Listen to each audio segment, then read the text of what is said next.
Hi guys, welcome back to another fragrance review on this channel and thanks for tuning in again. In today's video I'm gonna take a look at Tom Ford Ombré Leather 2018 edition. This fragrance has been all over YouTube recently, from big international YouTube channels like Alex Costa to big German YouTube channels. Everybody seems to be wearing Tom Ford Ombré Leather. So I thought to myself, why don't I try it as well? Because if it is as good as they say it is, it might replace my tiny sample of Tuscan leather, which I like really much.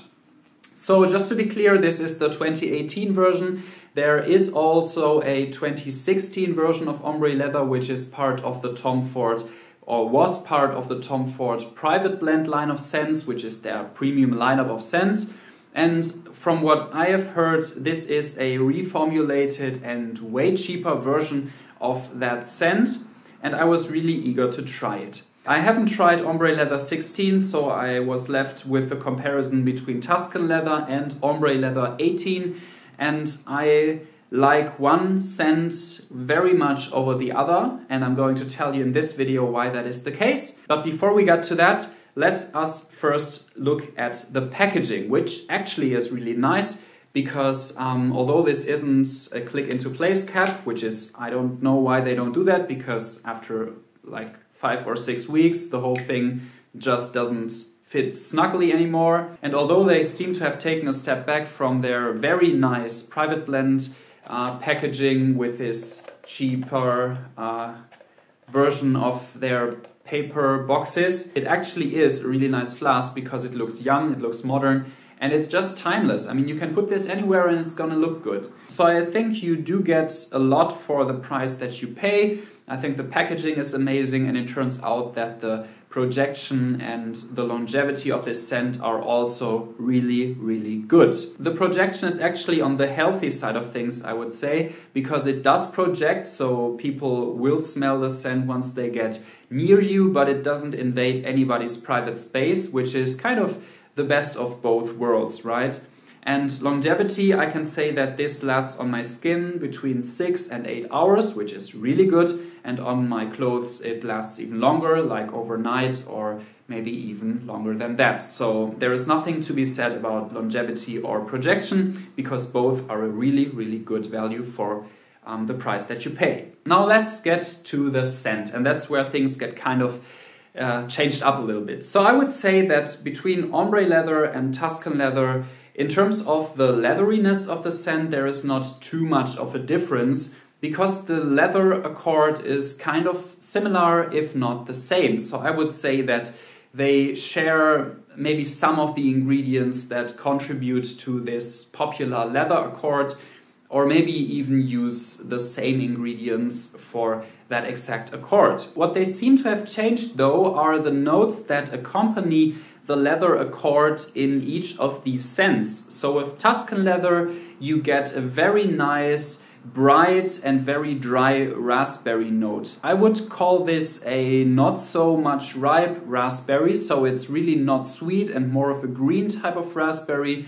And I think that this raspberry note contributes very nicely to the overall scent character, because Tuscan Leather, as opposed to a lot of its twin scents like Godolphin by Parfums de Marly or Oud Saphir by Atelier Cologne, for example, or maybe even La Yukawam by Razazi, is not at all a sweet scent. It's very dry, it's very green, or it's a very green raspberry note. It's not actually a green scent, but it has that very dry and not so much ripe raspberry note that I was talking about. And I think that this fits immensely well with the leather accord. It's a very unique scent, and it hasn't been copied successfully until now, not in the very nifty details.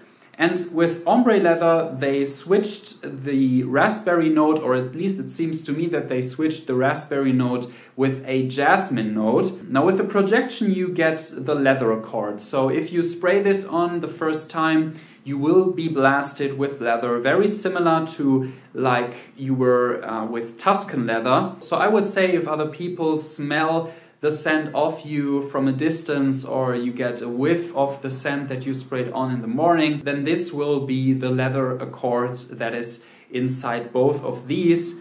but if you get closer to your skin, at least that's the case with my skin, it turns into a very heavy and very floral jasmine type scent. And to me, this heavy, creamy, bonbon type scent combined with the indolic jasmine is not something that I really enjoy, to be honest.